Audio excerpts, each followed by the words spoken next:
Hello दोस्त, मैं हूँ साक्षर और मेरा यूट्यूब चैनल सृजन क्लासेस बाय रंजन सर में आप लोग का हार्दिक स्वागत है। तो आइए हम लोग, आपको याद होना चाहिए कि जो चैप्टर पढ़ रहे हैं उसमें हम लोग शॉर्ट क्वेश्चन और न्यूमेरिकल पर विचार कर रहे हैं। तो आइए, पिछले क्लास में हम आपको बताए थे क्या चीज़ संकीर्ण ऊर्जा और वेग स्थिरांक के बीच संबंध, संकीर्ण ऊर्जा और वेग स्थिरांक के बीच संबंध आपको क्या बताए थे। देखिए बोर्ड पर देखते बाबू, लॉग के बराबर लॉग ए माइनस ये बट्टा 2.303 RT। पिछले क्लास में बताए थे कि संकीर्ण ऊर्जा और वेग स्थिरांक के बीच क्या संबंध है, क्या रिलेशन है। तो क्या रिलेशन बताए थे, लॉग के बराबर लॉग ए माइनस ये बटा 2.303 RT, वेयर जहां के का मतलब हो गया वेग स्थिरांक, के का मतलब हो गया वेग स्थिरांक, तो के का अर्थ हुआ वेग स्थिरांक।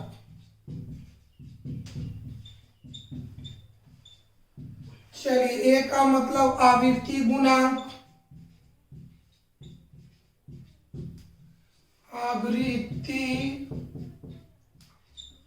गुणांक। ये का मतलब हो गया संकीर्ण ऊर्जा, संकीर्ण ऊर्जा या उत्तेजन ऊर्जा, उत्तेजन ऊर्जा। आर का मतलब हो गया गैसीय, गैसीय नियतांक या स्थिरांक जिसका मान फिक्स 8.314। टी का मतलब हो गया ताप। एक बराबर समझा जाए कि अगर कहीं पर न्यूमेरिकल बनाते समय या कोई शॉर्ट क्वेश्चन लिखाते समय अगर हम आपसे पूछे कि संकीर्ण ऊर्जा और वेग स्थिरांक के बीच क्या संबंध है, तो आपको बताना चाहिए कि लॉग के बराबर लॉग ए माइनस ई ए बटा 2.303 RT, जहां के का मतलब वेग स्थिरांक, ए का मतलब आवृत्ति गुणांक, ये का मतलब संकीर्ण ऊर्जा या उत्तेजन ऊर्जा, आर का मतलब गैसीय नियतांक जिसका वैल्यू फिक्स होता है 8.314, टी का मतलब ताप। तो आइए इसी फॉर्मूला पर, इसी सूत्र से रिलेटेड एक क्वेश्चन पूछा था लॉन्ग, वो भी 2018 में 5 नंबर का। इस फार्मूला से रिलेटेड एक बोर्ड में क्वेश्चन पूछा था 2018 में, वो भी 5 नंबर का। तो आइए उस हम न्यूमेरिकल को बनाते हैं। देखिए बोर्ड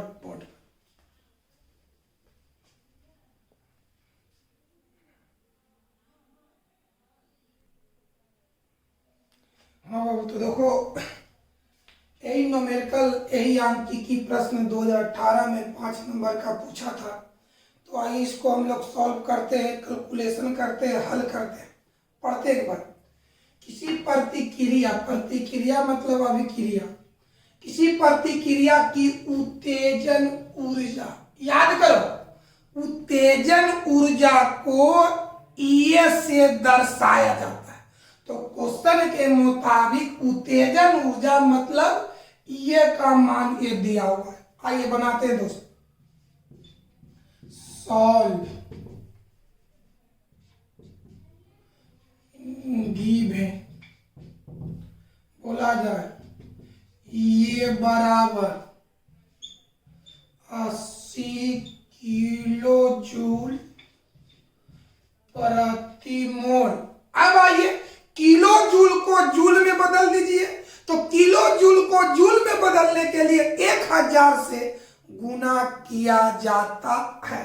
तो आइए बाबू, इसको हम लिख देंगे 80 गुना 1000। अभी किलो जूल ना लिख करके जूल लिख देंगे, जूल प्रति मोल। अब क्वेश्चन आगे बढ़ते हैं। यदि प्रतिक्रिया का आवृत्ति गुणांक, याद करो, आवृत्ति गुणांक को कैपिटल ए से दर्शाया जाता है। ए बराबर 4.0 गुना 10 के पावर 10 लीटर प्रति मोल। कोई दिक्कत है? अब क्वेश्चन को आगे पढ़ते हैं। तो प्रतिक्रिया का वेग स्थिरांक, यानी वेग स्थिरांक निकाले, माने वेग स्थिरांक माने के निकालना है। कब? जब बताओ, अभी के का मतलब केल्विन होता है। कहता कि वेग स्थिरांक 400 केल्विन पर निकाले, माने 400 केल्विन ताप पर निकाले, यानी ये इंडिकेट कर रहा ताप का। ताप को कोची से, कैपिटल टी से कितना होगा? 400 केल्विन। क्या निकालना है? वेग स्थिरांक। वेग स्थिरांक को के बराबर वाट। तो अब बताइए फार्मूला का यूज करेंगे। कौन सी फार्मूला? जो संक्रियन ऊर्जा और वेग स्थिरांक के बीच संबंध को दर्शाता है। तो क्या था फार्मूला? बताओ मेरे भाई। लॉग के बराबर लॉग ए माइनस ए बटा 2.303 आर टी। देखिए लिखते हैं बउआ फार्मूला से, फार्मूला से क्या है दोस्त? लॉग के बराबर लॉग ए माइनस ए बटा 2.303 आर टी। अब सबके मान को पुट करेंगे, हल करेंगे, के का मान निकल जाएगा, वही आपका आंसर होगा। एक नजर देखिए बाबू।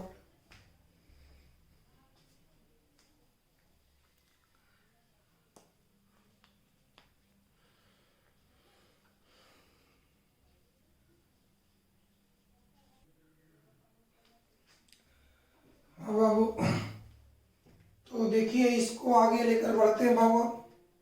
चलिए कैलकुलेशन करते हैं। लॉग के तो निकालना तो छोड़ देंगे। लॉग ए आप लोग देखिएगा ऊपर ए का मान दिया होगा 4.0 गुने 10 के पावर 10 लीटर प्रति मोल। क्या है बाबू? ए का मान दे रहे हैं 4.0 गुना 10 के पावर 10 माइनस ये, तो ये का मान ऊपर हम आपको निकाले होंगे 80 गुना 80 गुना 1000। आइए बाबू 80 गुना 1000 बटा। चलिए अब आगे बढ़ते बाबू। क्या है बाबू? 2.303 सॉरी बाबू 2.303 गुना आर का मान, तो आर का मान फिक्स है बाबू 8 दशमलव कितना 314। टी का मान आपको बताए होंगे 400।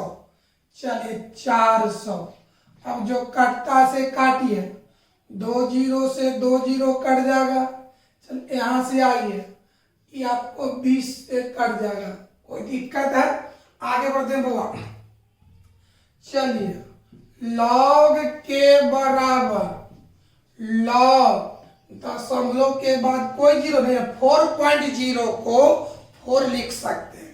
तो लॉग 4 गुना 10 के पावर 4 माइनस 20 में 10 से गुना करो तो 200 हुआ बट्टा। याद करो 2.303 में 8.314 से गुना करेंगे तो 19.15 आएगा। मतलब एकरा से गुना करेंगे 19.15 आएगा। अब आगे बढ़ते हैं बाबू।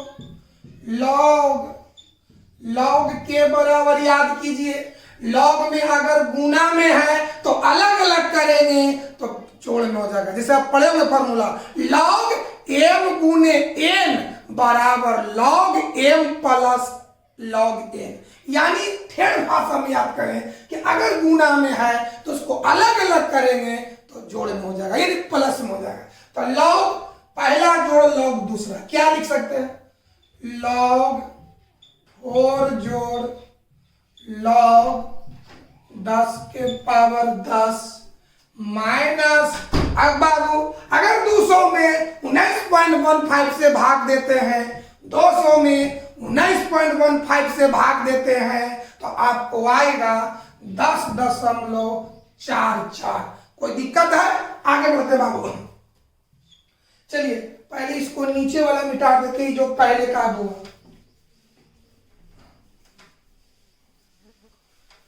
हाँ दोस्त, देखा जा लॉग के बराबर लॉग 4 को हम लिख सकते हैं, लॉग 4 को बबुआ, लॉग 4 को लिख सकते हैं लॉग 2 के पावर 2 प्लस लॉग 10 के पावर 10 माइनस 10.44। आगे बढ़ते हैं बाबा, लॉग के बराबर, याद करें लॉग में जो पावर होता है वो आगे गुना में हो जाता है, तो जो पावर आगे इनटू में कर दीजिए, तो 2 लॉग 2, यहाँ जो पावर आगे लाइए तो 10 लॉग 10 माइनस 10.44। अब आइए बगल में आइए, लॉग 2 का मान होता है 0.3010, लॉग 10 का मान होता है 1। आइए दोनों का मान को पुट करते हैं बाबू। तो चलिए बाबू, लॉग के बराबर बोलो 2 गुने क्या लिखा है, लॉग 2 का मान देखिए, हाँ क्या है बाबू बोलो, 0.3010 प्लस 10 क्या है, लॉग 10 का मान 1 होगा माइनस 10.44। आगे बढ़ते हैं बाबा, लॉग के, चलो बाबू 0.3010 में 2 से गुना करेंगे तो आपको आएगा, इसको गुना करना है, क्या आएगा 0.6020 प्लस 10 में 1 से गुना करो 10 माइनस 10.44। अब इसको जोड़ दिया जाए, चलिए क्या होगा बाबू, लॉग के बराबर जब इसको जोड़ेंगे तो क्या होगा 10.6020 माइनस 10.44। कोई दिक्कत? चलिए ये आपको नहीं उतारना है, ये हम अंडरलाइन इसलिए करते हैं कि आपका ध्यान यहाँ जाए। चलिए आप एक नजर देखिए बाबू, एक क्वेश्चन आपका 2018 में 5 नंबर का आया था, एक नजर देखिए आप।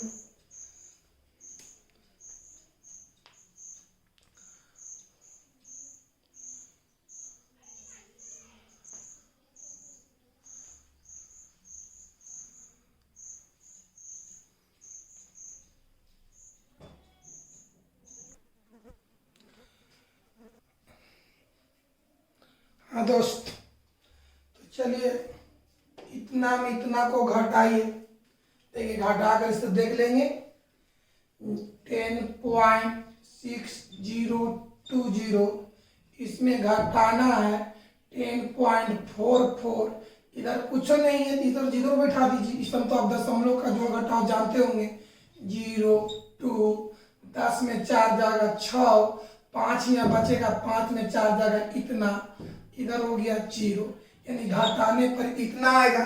चलिए बाबू क्या होगा बताओ बाबू विद्यार्थी जी, लॉग के बराबर 0.162। अब आइए, अब इक्वेशन का रूल पढ़े होंगे समीकरण का कि अगर जोड़ माने अगर जोड़ है प्लस है तो लेफ्ट से राइट जाए या राइट से क्या किया जाए। इक्वेशन का कुछ रूल है कि अगर पॉजिटिव है प्लस है तो लेफ्ट से राइट रहे या राइट से लेफ्ट ले जाए तो प्लस रहेगा तो माइनस, माइनस रहेगा तो प्लस, इंटू रहेगा तो भागा, भागा रहेगा तो गुना, स्क्वायर रहेगा तो रूट, है ना बाबू, पावर रहेगा तो रूट, रूट रहेगा तो पावर। उसी तरह से अगर लॉग है, ये लॉग है तो उधर जाएगा तो होगा एंटी लॉग, याद करो चलिए बाबू हमको के का मान निकालना है, तब बताओ बाबू के बराबर ही लॉग ऊपर ही जाएगा तो एंटी लॉग हो जाएगा।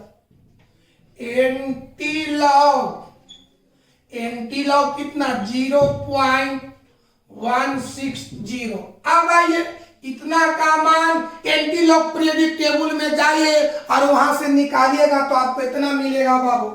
एंटी लॉग कितना का, एंटी लॉग 0.160 इतना का मान होता 1.452 आएगा। इतना का बताओ 0.1620 का एंटी लॉग 1.452 होता है। इसलिए बाबू के बराबर के 1.452, के माने वेग स्थिरांक।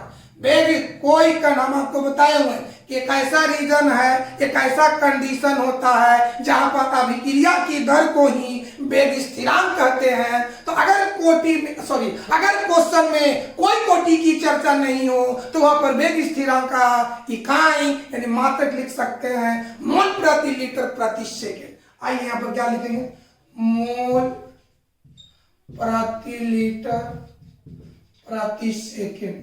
चलिए यही आपका आंसर हुआ। देख लीजिए बढ़िया से, ये नीचे मिटा देते हैं बाबू।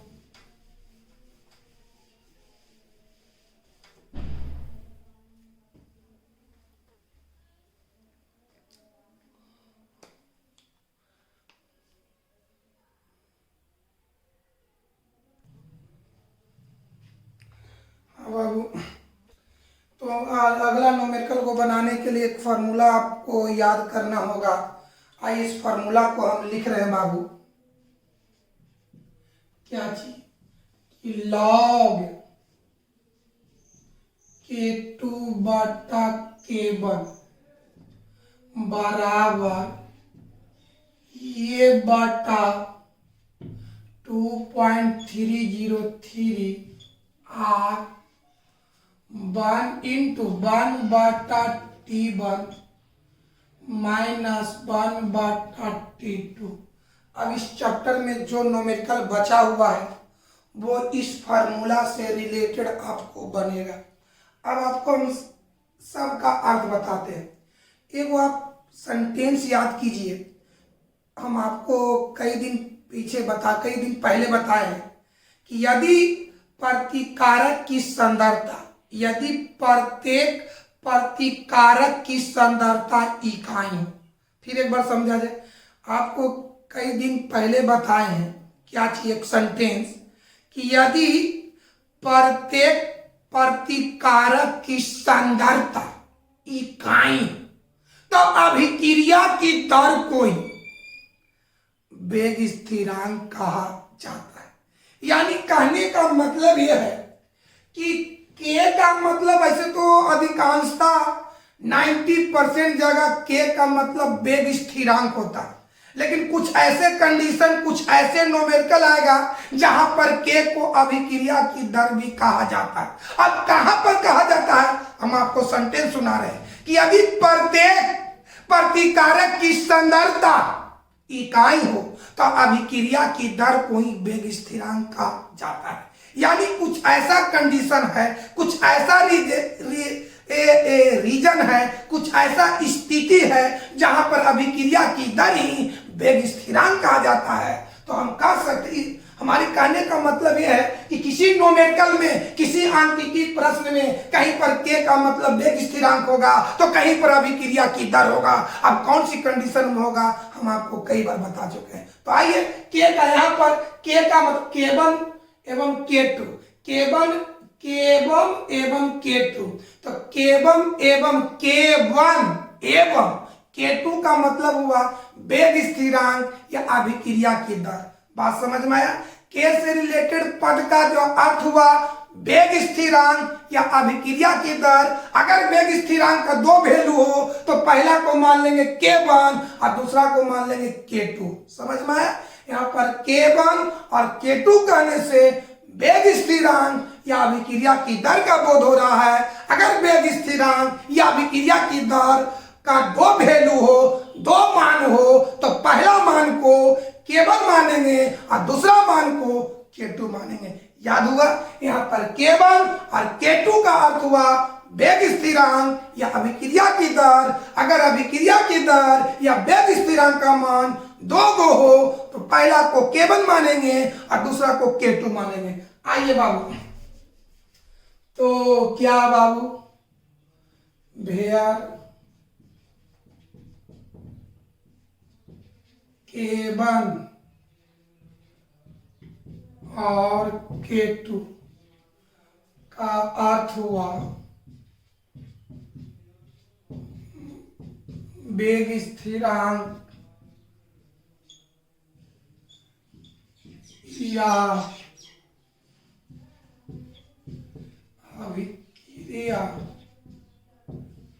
अभिक्रिया की दर। K1 और K2 बराबर वेग स्थिरांक या अभिक्रिया की दर। चलिए, ये बराबर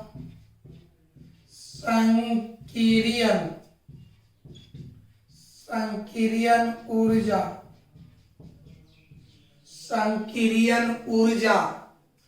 आर मतलब बोलो गैसीय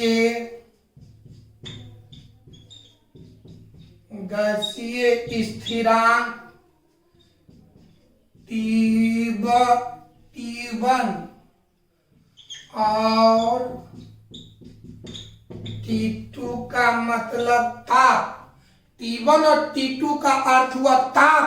अगर ताप का टेम्परेचर का दो वैल्यू हो तो पहला को T1 और दूसरा को T2। ये मान केल्विन में होना चाहिए, केल्विन में होना चाहिए। एक बार और समझा जाए।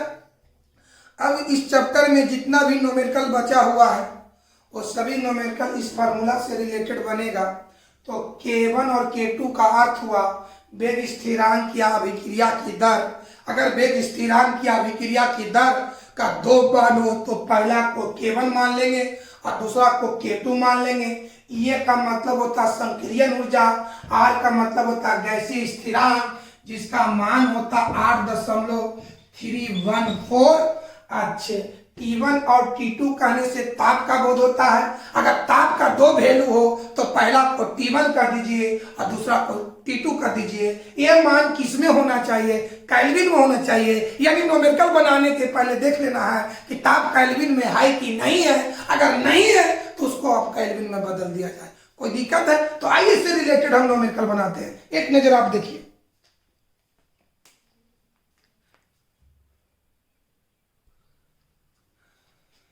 दोस्त, तो देखिए न्यूमेरिकल को देखा जाए। किसी अभिक्रिया के लिए संकीर्ण ऊर्जा, देखो प्रो ये संकीर्ण ऊर्जा सुनो तो याद करें संकीर्ण ऊर्जा को किससे इंडिकेट किया जाता है? E से। चलो भाई सॉल्व। गिवन मतलब दिया हुआ है, क्या दिया? संकीर्ण ऊर्जा। संकीर्ण ऊर्जा को E से इतना मान है 0। आगे बढ़ते हैं। 300 केल्विन, केल्विन माने ताप। 300 केल्विन पर दर स्थिरांक क्या होगा? दर स्थिरांक का मतलब वेग स्थिरांक। बढ़िया से समझो। 300 केल्विन पर दर स्थिरांक क्या होगा? यानी हमको K का मान निकाला। कब? यदि 280 केल्विन पर वेग स्थिरांक का मान A है। समझा लो बढ़िया से। मतलब इतना ताप पर वेग स्थिरांक का मान E हो गया, तब इतना ताप पर वेग स्थिरांक क्या होगा? तो बता, ये ताप है तो इसको आप मान लीजिए T1 और एकरा वेग स्थिरांक। तो बता बाबू, इतना ताप पर वेग स्थिरांक कितना है? यानी इसको मान लो T1 और इसको मान लो K1। यानी T1 और K1 देल है, ये भी ताप है। तो ये बताओ बाबू, पहला ताप को T1, दूसरा ताप को T2, पहला वेग स्थिरांक को K1 तो दूसरा को मान लो K2। यानी यहां पर हमको K2 निकालना। बढ़िया से समझो, इतना ताप पर दर स्थिरांक क्या होगा, वेग स्थिरांक क्या होगा। कब? जब इतना ताप पर वेग स्थिरांक इतना है तो यहाँ दो गो ताप है, इसको मान लेंगे T1, इसको मान लेंगे T2। अब आइए यहाँ पर भी दो वेग स्थिरांक की चर्चा है तो इसको मान लेंगे K1 और जो निकालना है उसको मान लेंगे K2। आइए बाबू तो समझा जाए बाबू, T1 का मान 280 केल्विन, T2 का मान 300 केल्विन, K1 बराबर 1.6 गुने 10 के पावर 6, थोड़ा सा हम क्वेश्चन प्रति सेकेंड बाबू क्वेश्चन थोड़ा देख लेते हैं क्या लिखा हुआ यहाँ पर है। हाँ, यहाँ पर क्वेश्चन दिया हुआ प्रति सेकेंड, तो हम लोग भी प्रति सेकेंड लिखते हैं। इसका मतलब क्या हुआ आपको याद होना चाहिए बाबू कि यहाँ पर प्रति सेकेंड है, तो याद करो, बड़े बढ़िया से समझो। प्रति सेकेंड वेग स्थिरांक का मात्रक कहाँ होता है? प्रथम कोटि की अभिक्रिया में होता है। इसका मतलब क्वेश्चन प्रथम कोटि अभिक्रिया से रिलेटेड है। अब कुछ भी हो, चलिए आगे बढ़ते हैं। तो हमको दर स्थिरांक निकालना है, वेग स्थिरांक निकालना है, यानी K2 बराबर 8। अब आइए, ये आपको दिया हुआ है तो फार्मूला लागू हम करेंगे दोस्त, सूत्र से, फार्मूला से आप लोग फार्मूला बताया जाए। लॉग बताओ बाबू K2 बटा K1 EA बटा 2.303 R 1 बटा T1 1 बटा T2। कोई दिक्कत है? अब इसी को हल करते हैं दोस्तों, बढ़िया से देखा जाए, बढ़िया से देखो। लॉग K2 बटा K1, खाली EA का मान दीजिए। EA का मान कितना, सबका मान पुट कर। EA का मान अभी कितना है? 0 है ना बाबू। मान पुट भी कर सकते हैं सबका मान, तो अभी खाली 0। EA का मान पुट करो। EA का मान कितना है? 0। चलिए बाबू बढ़िया से देखा जाए विद्यार्थी जी, EA का मान कितना है? 0, तो 0 दे देते हैं यहाँ पर। 0 बटा 2.303 कैपिटल R। अब इसका मान पुट भी कर सकते हैं, पुट कर दीजिए। बताओ बाबू T1 का मान कितना है दोस्त? T1 280 माइनस पता T2 का मान 300। चलो बोलो, बढ़िया से समझो। 0 में इतना से भाग देंगे 0, पूरा में गुना करेंगे 0, यानी पूरा का मान 0 हो जाएगा। चलिए बढ़ते हैं। लॉग K2 बटा K1 बराबर 0। याद करो कि 0 का मान, लॉग बढ़िया से बताओ, लॉग 0 है तो बताओ लॉग में कितना का मान 0 होता है? तो log 1 का मान 0 होता है, यानी हम 0 के जगह log 1 लिखेंगे। आइए, log K2 बटा K1, फिर इसे याद करो कि बता 0 log में कितना का मान होता है? तो log 1 का मान, log 1 का मान 0 होता है, 0 की जगह लिखेंगे log 1। log हटा दिया जाए तब क्या होगा? K2 बटा K1 बराबर 1 हो गया। अब तिरछा तिरछी गुना कर दिया जाए, K1 में 1 से गुना करो तब क्या होगा? K2 बराबर K1 में 1 तक K1, यानी यहाँ पर K2 बराबर K1 आ गया।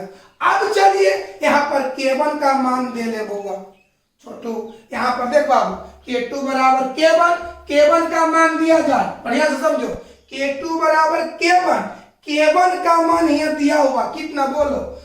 1.6 गुने 10 के पावर 6 प्रति सेकेंड, यानी फिर समझो K2 बटा K1 बराबर 1, तिरछा तिरछी गुना कर दो तो K2 बराबर K1, K1 का ये मान बैठा दिए हैं। तो बताओ बाबू K2 का मान कितना आया बाबू बताइए।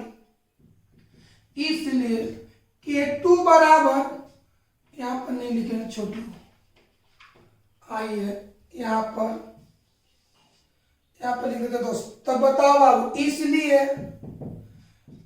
K2 बराबर 1.6 गुने 10 के पावर 6 प्रति सेकंड। आंसर हो गया।